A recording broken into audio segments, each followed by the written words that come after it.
Audio Jungle.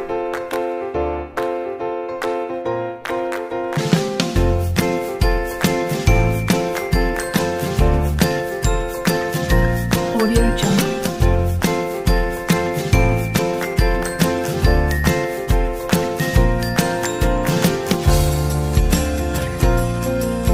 Audio Jungle.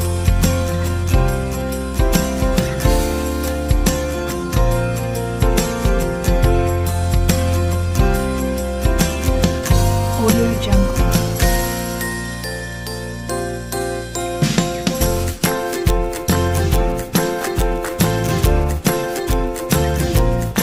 Audio Jungle. Audio Jungle.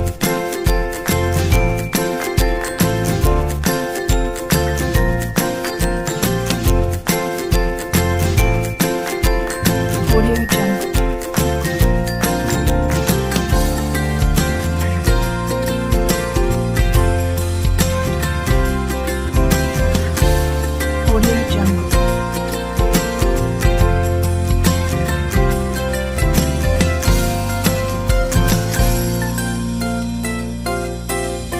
Audio Jungle.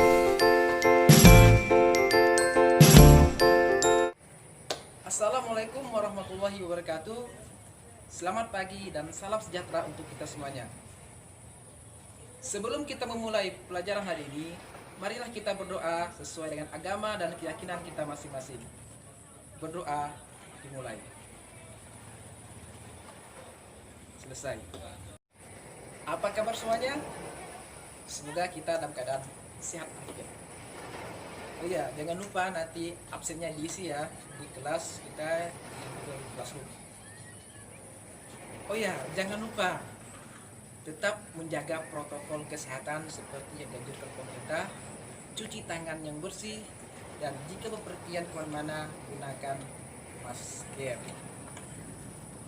Untuk pertemuan kita hari ini adalah kita akan membahas materi memerinci dan menelaah teks prosedur.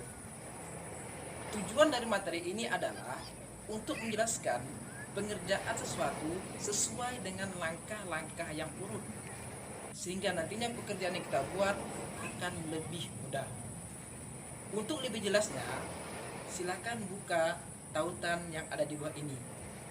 Silakan ditonton videonya, dicermati, dan dipahami. Pada pertemuan kali ini, yang akan saya bahas atau ingin saya sampaikan adalah pertama, pengertian teks prosedur. Yang kedua, tujuan teks prosedur. Yang ketiga, ciri-ciri teks prosedur. Keempat, struktur teks prosedur. Dan yang terakhir adalah jenis-jenis teks prosedur. Pertama, pengertian teks prosedur. Teks prosedur adalah teks yang berisi langkah-langkah atau tahap-tahap yang harus ditempuh untuk mencapai tujuan. Teks prosedur ini biasanya terdapat pada tulisan yang mengandung cara, tips, atau tutorial melakukan langkah tertentu. Di dalam teks prosedur terdapat kata imperatif atau kata perintah untuk melakukan apa yang dibahas pada teks agar si pembaca melakukan apa yang diperintahkan pada isi tersebut. Selanjutnya, tujuan teks prosedur.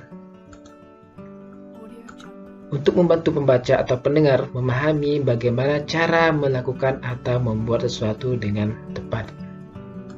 Lebih jelasnya tentang teks prosedur, marilah kita perhatikan sama-sama, kita simak sama-sama video melalui link berikut ini.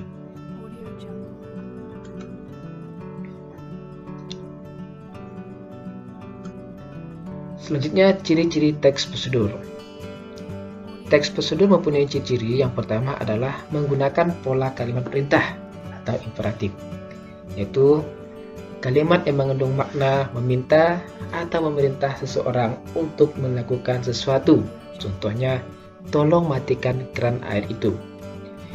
Ciri teks prosedur yang kedua adalah menggunakan kata kerja aktif, yaitu kata kerja yang memberikan suatu tindakan kepada objeknya. Contohnya, memanggang. Yang ketiga, menggunakan kata penghubung atau konjungsi untuk mengurutkan kegiatan. kata penghubung yang menyatakan waktu kegiatan yang hadir dan bersifat kronologis. Contoh selanjutnya. Dan ciri-ciri yang terakhir adalah menggunakan kata keterangan untuk menyatakan rinci waktu, tempat, dan cara yang akurat. Gunanya menambah atau memberi keterangan pada kata lain. Contoh, ibu mengiris kue menggunakan pisau tajam. Selanjutnya, struktur teks prosedur. Teks prosedur mempunyai struktur seperti berikut. Yang pertama adalah judul. Judul pada teks prosedur itu dapat diambil berdasarkan dari nama benda atau sesuatu yang hendak dibuat atau cara menggunakan sesuatu. Struktur kedua adalah tujuan. Tujuan teks prosedur adalah merupakan pengantar yang menjelaskan tujuan dari prosedur atau tujuan penulisan. Yang ketiga adalah bahan dan alat.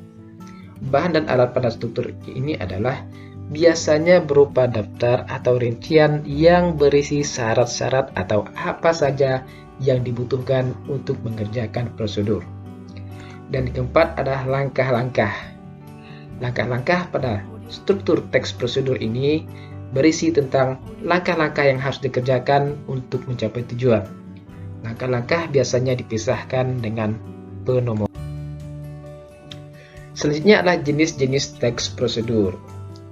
Apa saja jenis-jenis teks prosedur? Yang pertama adalah teks prosedur sederhana, yaitu prosedur yang dapat ditempuh hanya dengan 2 atau 3 langkah saja. Ya, contohnya cara membuat telur ceplok atau telur mata sapi. Jenis yang kedua adalah teks prosedur kompleks, yaitu prosedur yang terdiri atas banyak langkah dan langkah-langkah tersebut berjenjang dengan sub langkah pada setiap langkahnya. Yang ketiga, contohnya prosedur tentang terkena tilang.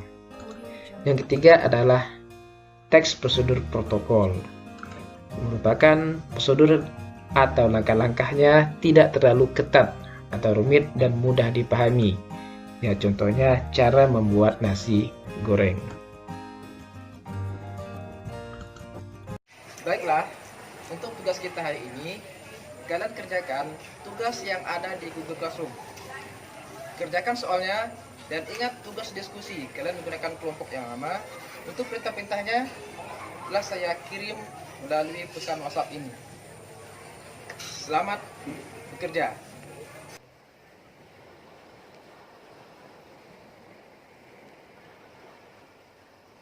Assalamualaikum warahmatullahi wabarakatuh.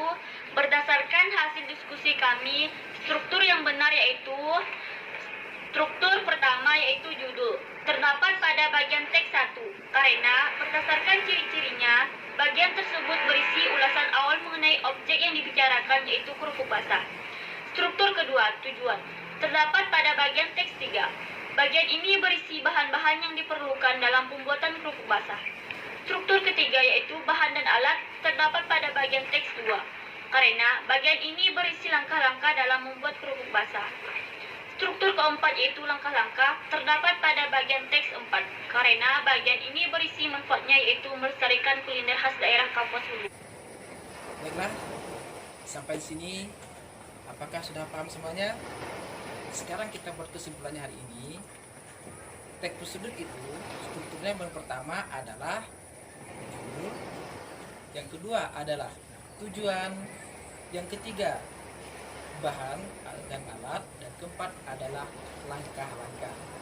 Jadi nantinya kalau kita mengerjakan sesuatu mengikuti struktur tersebut, insya Allah kerjaan kita akan menghasilkan sesuatu yang baik.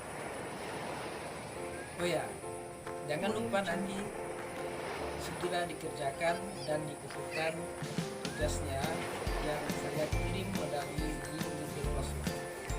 Kerjakan, saya tunggu sampai nanti malam. Sebelum kita mengakhiri pelajaran kita hari ini, marilah kita berdoa. Berdoa Audio Jungle. bisa. Baiklah, sampai di sini. Sampai jumpa di pertemuan yang akan datang. Selamat pagi dan salam sejahtera. Sekian.